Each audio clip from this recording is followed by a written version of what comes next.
You married a really funny woman. Yeah. And Brendan and I have talked about this. Let's just be honest for a sec. Yeah. Very funny women are a rare commodity. Do you have a theory on why that is? I don't know, man. Because Pete Holmes was on the podcast saying that, comedy's hard for women basically because men won't give them a chance. And Brendan was saying women got a late start, but they're just as good as guys, but they got a late start. I think, and I slapped them in the face. This isn't my theory. I think this is actually. And then shoved a handful of fucking spinach down his face. Yeah, did you? And meat. No meat. You told him just hummus and spinach. The fuck up. He's a vegan. I think she told me this theory. I think it's pretty good. Is that one of the things about like funny behavior is that it's really encouraged in boys. Like joking around, like they're being boys. And that a lot of times with like little girls, people are like, hey, knock that off. Like if you're being crass, if you're being silly, they're like, be proper, be more, be more ladylike. And it's almost like you're corrected to be a certain way. There's a lot of funny girls though. I wouldn't say that there's, because women are. By my sister, I watch my sister and stuff. If they're raised a certain way, they'll be a lot like guys in the way they interact with each other. Yeah, like I noticed, they're not as sentimental, right? I don't know. Then again, I don't know if that's a good argument. They're not. Maybe not. I don't know. It's a terrible argument. Or sentimental meaning, meaning is giving each other as much space for their emotions. So a lot of times you'll see, it seems that women tend to be more charitable in how they allow their friends to express themselves emotionally, right? So they can cry and they're there for each other. If you and I start crying, it better be a really good reason, right? I disagree. I think I disagree. I mean, obviously, I think women are more open to it. I think the guys who are shut off emotionally, it's not good, man. I'm not saying it's good or not. I'm saying that's how men are. What I'm saying is that guys are not very apt to show their emotions around each other the way women are. You think that contributes to being funny then? I think that, I don't know, man. I don't have a theory on this, but I do think that women interact differently with each other. That's true. Than men do. So men, humorous insult with men, like we fuck with each other all the time, right? That's true. And even if you say, like, if I make fun of you and you get offended, you and I would be like, well, I don't know if you can be my friend, dude, if you're that sensitive, right? Sure. That's true. You know what I'm saying? Whereas women are way more precious about that. But isn't that an extension of what I was talking about? That it's like encouraged behavior. Yeah, they're not encouraged to engage in that banter. And I remember too, but then I ask why. Trouble. Like, why though? You know what I mean? I don't know. Biological? It's not ladylike, right? I mean, if a female comes in and starts busting your chops, you're like, Jesus Christ, that's not attractive. But watch, you'll see this with your kids when your kids are older. Yeah, you'll see with your wife. Typically what happens is your kid will have an emotional reaction, right? And men, and they've done a lot of studies on this, men tend to kind of go, you'll be all right, but and you try to treat it with humor, or you try to like dissipate the emotion. You try to go, it's not that big a deal. Right. Your instinct is to go, hey, it's going to be all right, relax. Yeah. And then you make a joke and you get them to laugh. What women tend to do, from my experience, but also from what I've read about, because I had to read about this, is that they will listen.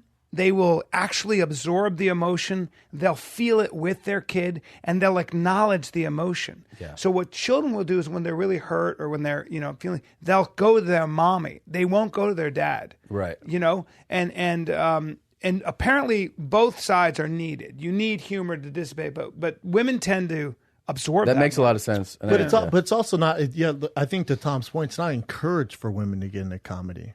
Yeah, I mean, I think there's a slow crawl. You can tell that it's definitely, there's more audiences accepting and into funny female our comics, society wants a female to play quarterback for the Dallas Cowboys. Yeah, but it is slower, right? Like there's still audiences, guys, I'm saying even men and women who go like, I don't want to see a woman on stage being funny. That still exists. But I think it's trending towards the other way. Well, some women, like your wife and like Eliza Schlesinger, some women are just funny, man. Yeah. I mean, they're undeniable. Undeniable. One time I was at a club where she was on stage, and I was in the bathroom. Christina? Yeah, my wife's on stage, and these two guys go in the bathroom, and one guy goes, "There's a chick on stage," and and the other guy goes, "What do her tits look like?" And he's like, "Pretty good," and he's like, "I guess I'll take a listen."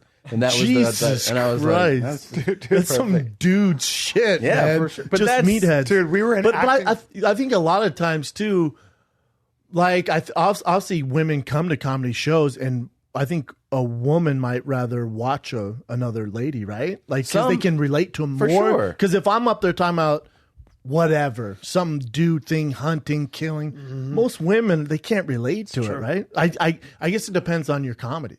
I mean, look, we say this. Someone would argue with us on every point about this. What about, because you can't just make anything a blanket statement. True. But the reality is most people are drawn to something relatable or like-minded. In other words, the people that love and follow Chris Rock or Chelsea Handler, or any completely different. They go. I agree to some. I like this line of thinking. I'm going to somebody who is in I some relate, way. I relate to it. Yeah, I relate to it. I relate to it. They absolutely. If you're talking about shit that like they have no clue about, chances are you're not gonna be like, that's my favorite comic. I don't know what the fuck he's talking about up there. That's then not how it again, works. Richard Pryor talked about a world that a lot of people didn't live, and he had a huge white following. That's true. Right? Yeah. So it depends on sometimes. He's really so great comedy. funny, Great comedy though. Yeah. can just transcend all of it. True. Like you're just like, this motherfucker's hilarious. He's just funny, and he's yeah. doing characters that I've never really met. Right. But God, I funny. bet that He can do anything. Yeah. That's true. That's kind of He's like an outlier. That's kind of where Yeah. art transcends all of it. Like when somebody does something so original that everybody's like, fuck, man. Yeah, I heard that thing one time that said that everything is preference-wise is supposed to be subjective, right? I like this, you like that, blah blah blah.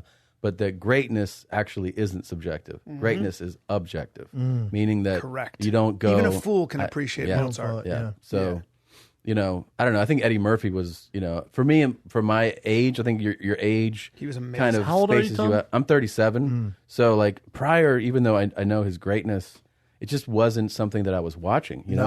I was born just a little too late for it. So Murphy, He was incredible. dude, I saw Delirious not too long ago, and it's still super Still fucking holds up. Still funny. holds up. Yeah, it's super Raw funny. and Delirious, especially Delirious, man. Yeah, I remember that's listening- 1983. Dude, I and remember he's listening 21. to Delirious. God, I he's know. 21 years old. Listen to how he does like his impressions. I remember listening it, and when I listened to him, he was so mind-boggling. He was the first guy, because I'd heard Carlin and all those Yeah. guys, but you're right. Eddie Murphy was the first guy that was mind-boggling. And I was the thing is, mind-boggled. we're all we at least we focus so much on what is like the insight of the comedian. Like what is it's funny, but he's telling this truth, and he was just funny. It wasn't that like, oh my God, what the hypocrisy that he's revealing. He was just Straight up funny. straight up funny. Where it wasn't. It didn't matter if you were Harvard educated or a high school dropout. You found him equally funny.